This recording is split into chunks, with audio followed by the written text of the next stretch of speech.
Hello once again. Time for another meal prep. This week we're going to be doing a chicken okra tomato bake. What is okra, you ask? What is okra?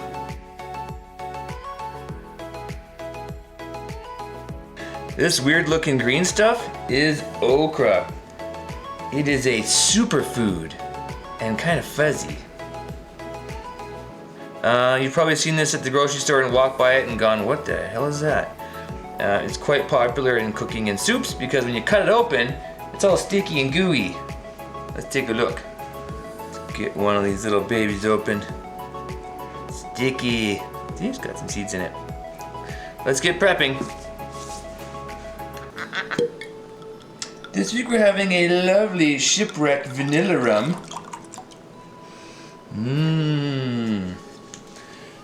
And a little Coke with that. Make it like a vanilla Coke.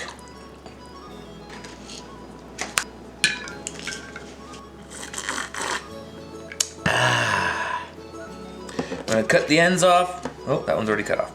Cut the ends off, cut the tops off. Move them aside. Cut the ends off, cut the tops off. Move them aside. Kind of go like this.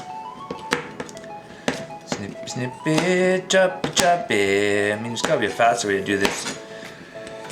But, I don't know what it is, so this is what we're doing.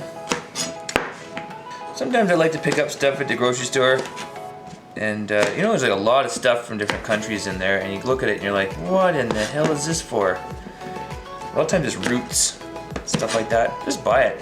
Just grab it one time, see what you surprise yourself with. You can Google just about anything as long as you get the name right of what you're picking up. Make up some stuff, see if you like it.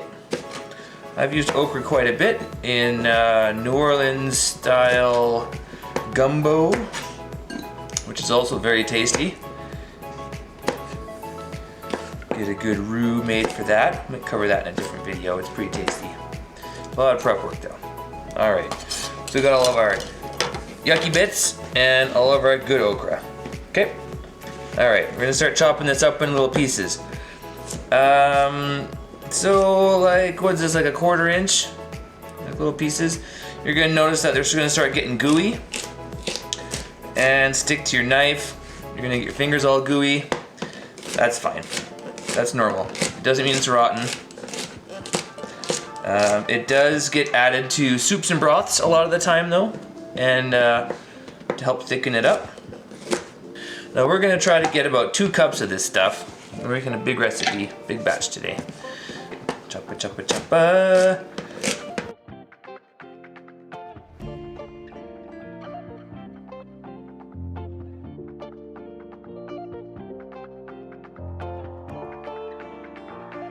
All right, 2 cups of okra. We just got a couple pieces left over. We'll save those in the fridge for a different time. Now, let's get our next step. Ready here. Got some good vanilla Coke. Okay, and while we're getting ready, let's preheat the oven for about 350 or so. God damn, I hate this oven. These dials. All right, now for something like this, you can also use fresh tomatoes, dice them up. I just grab these. Oh crap, one's no salt. I guess that's better for me anyway. Pretty handy to always have one of these in the cupboard for just about any time of the week. Something comes up, you got them. It's like $1.50. Keep them on hand. Now you gotta start cutting up. This is a chicken. Now I know what you're gonna say. Dad, that chicken's not marinated. Nope, it sure isn't. Sometimes dads get busy. Things happen. Alright. Now, whenever I cut up these breasts, I'll show you on the next one. I have kind of a method I do here. In case you've never chopped one of these up before. Okay, first you got top half of the breast, and then you got this bottom messy looking bit. It always folds open into kind of a butterfly. Cut off this last piece right here. Cut off the end. It's usually got some kind of a little veiny, weird looking thing in there. Get rid of that. Here's our first piece. And then we've got this section, the other part of the butterfly. We can cut right down the middle here. It's got a bunch of crap on the end. Cut that off. Nobody wants to bite into that. Now we're left with the breast. You can see on the bottom, the muscle goes a certain direction. You want to cut against the muscle, not with it. So I just usually start with a slice this way, Depends how big we want it. I'll make it a bit smaller, I guess. And the last little piece. Just don't, for God's sake, cut your fingers off.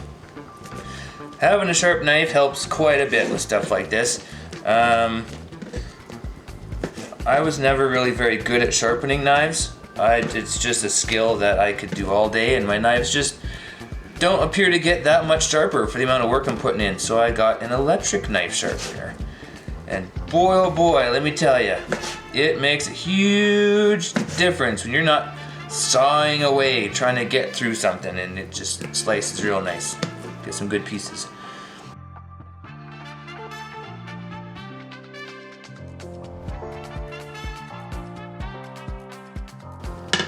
All right, let's go to the next step. How many more steps are there? Not that many, don't worry. The cutting board and your knife both got chicken guts all over them. For the love of God, don't lick your fingers and say, oh my God, that chicken is so juicy. It's not gonna end well for you if that happens. And you probably shouldn't rub your fingers on the knife like this. It's a bad idea. In fact, I just cut myself last week doing the same thing.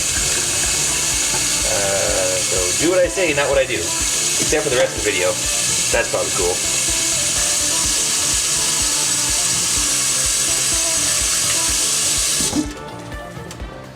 Alright, now we can start adding everything to the pan. I'm all about quick and easy. So let's see how much space these cans of tomatoes take up. Hear that. Alright, so I guess let's see. Oh. One can's actually not that bad. Let's see, how about some okra? You put some okra in there? About a cup? About a cup of okra? Kind of wondering if I only need 2 pans now. Chicken stock. Love me some chicken stock. Let's get about a cup of that in there. Cup of chicken stock. Yeah, that's pretty good. And we put in some garlic. Alright. You can use fresh garlic. I like these little babies. Hey, how can you go wrong? It's already chopped up for you. Put a little of that in there. A little of that in there. You don't have to spend all day chopping garlic and your fingers stink the rest of the day. Alright. Basil is what they had. I've never used this. Let's try it out. You work with what you got. I couldn't find fresh basil for the life of me. I'm not even sure how much this to use. Let's see. Put a little bit of, I wonder how strong this is. Let's see, oh God. Oh yeah. Yeah, so let's put some of that in there. I don't really know how much to use, to be honest. Well, basil's not a bad taste, I guess. Stir that around. How about some kosher salt? Saute with the kosher saute. Yeah, that's probably good. Ooh, pepper, sure, let's put some pepper in there. Yeah. Peppermill, best darn thing ever, if you like the pepper. Break time.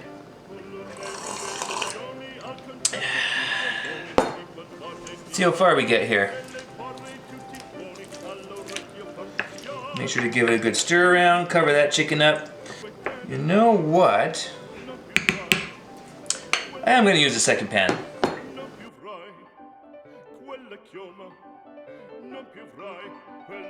Some more garlic. Put in the garlic into the pan. Oh, that's a bit much. That's fine. Don't forget the kosher salt. Get a nice little layer of some pepper on top of there.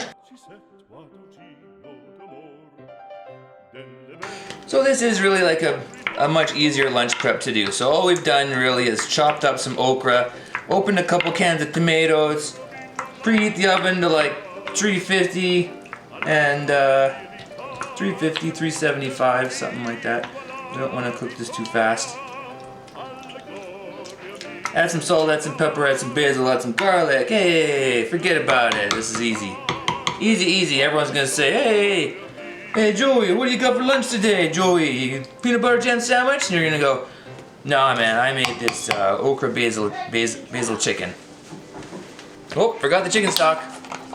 I need about a cup in there, so that's probably about a cup. Okay. And about there. Okay, good enough. All right. Now, let's get that in the oven uncovered for about an hour.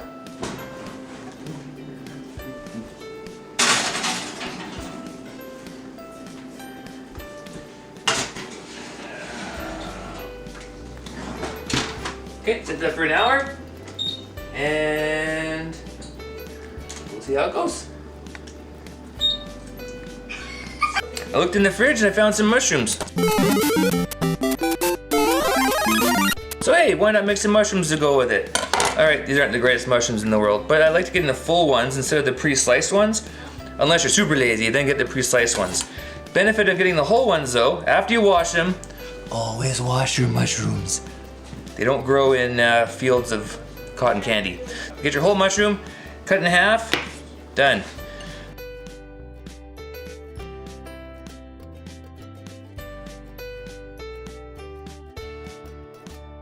Alright, we're going to get a frying pan here. This is a nice deep one I use a lot for cooking. We're going to turn the oven on this top of the stove to like 6 out of 10. Pour a little butter in here. Now we are cooking mushrooms. I prefer to use butter over oil. I figured we got something sweet with that tomato basil okra chicken that we're baking. So why not something savory to go with it?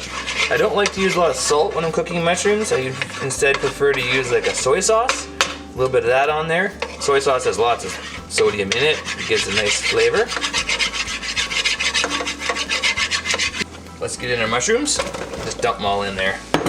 Mushrooms do get a lot smaller when you're cooking them, as well as they cook. Make sure to stir them around. Spread that butter love around.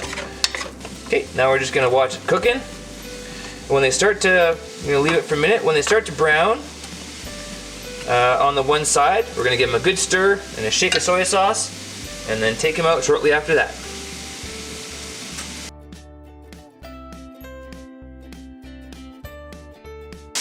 Alright, those mushrooms are starting to sound like they're cooking. You can tell by the sound that they're making what's going on. You'll notice it changes, gets a bit higher pitched. But if you check it out, oh god, it's hot.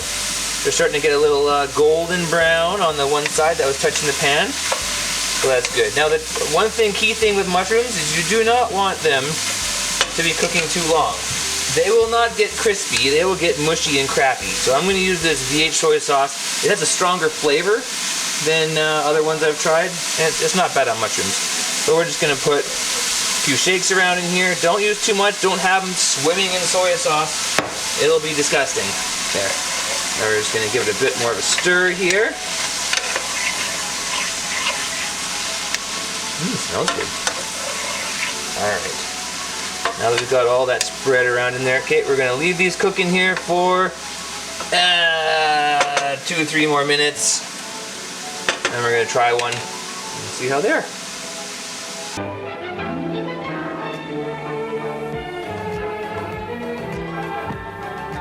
Okay, those mushrooms are getting a lot smaller. Looks like they're about done. They're looking pretty delicious. Let's try one out. Ah, hot. No. Alright, those are great. They're not mushy. You still got the meatiness of the mushroom and the flavor. So we're going to turn that off. That was 2 packs of mushrooms from the store. So we're going to set that aside, let it cool.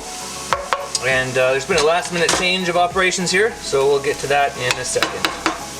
Okay, I was going to make a rice to go on the bottom, but instead we're going to do some smashed potatoes. But Dad, what are potatoes? Really? If you're that bad, you shouldn't be watching this channel. Okay, so I like to cut them in half lengthwise first. Flip them over, cut them lengthwise again. Get them in there. Now they're smashed, so I mean, you don't got to make them bite-sized. It's just easier. Make them smaller than what they are when they start. That way, when they're cooking, you're going to boil them, and they'll cook a lot faster if you slice them up. Now, once these are all chopped up, we're going to stick them in a pot of water. We're going to swirl them around, cold water. Keep them in there for, let's say 5 minutes, usually 5-10 minutes. We're going to keep them in there. That's going to remove a lot of the starch from the potatoes.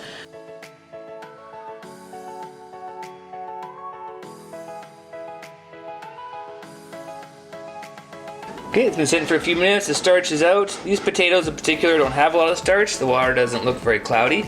We're going to empty this out, fill it with some clean water, start it boiling, and then once we're able to stick a fork kind of in the potato and it feels kind of mushy-ish, like it's not hard, then it's probably good enough to start mashing it. Alright, potatoes are done. We're going to start smashing these. We're going to add in some butter. Get some butter in there. How much butter is this? Oh, I don't know, like a tablespoon or something. Get some butter in there. Some of you were thinking, Dad, I already know how to smash potatoes. Bro, how hard can it be? Well, I'll tell you what. My grandma used to make smashed potatoes, as many of your other grandparents probably do, and they'd put it in the blender. And it would be just the weirdest texture, bowl of snot, and you're like, what is this even made of? So that's not how I like to smash potatoes. But we are gonna add a splash of milk in there to add with it. I also don't peel the potatoes. Other people will say, oh, that's gross, but you know, a lot of nutrients in there and it's not a bad flavor.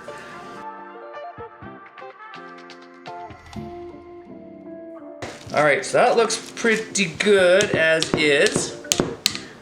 The chicken was got about 2 minutes left, so we're doing good for timing.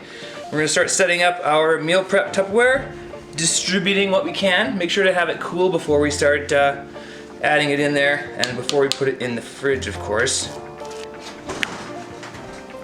All right, it's been an hour. That's what we got so far. About halfway through, I did switch the trays top to bottom, bottom top. Take our thermometer. Oh, that's pretty tender. That's for sure that's done. Oh yeah, that's good. All right. Now this is extremely hot, so we're going to separate the chicken from these. Let them cool separately. We're gonna add a little bit of cornstarch to what's left.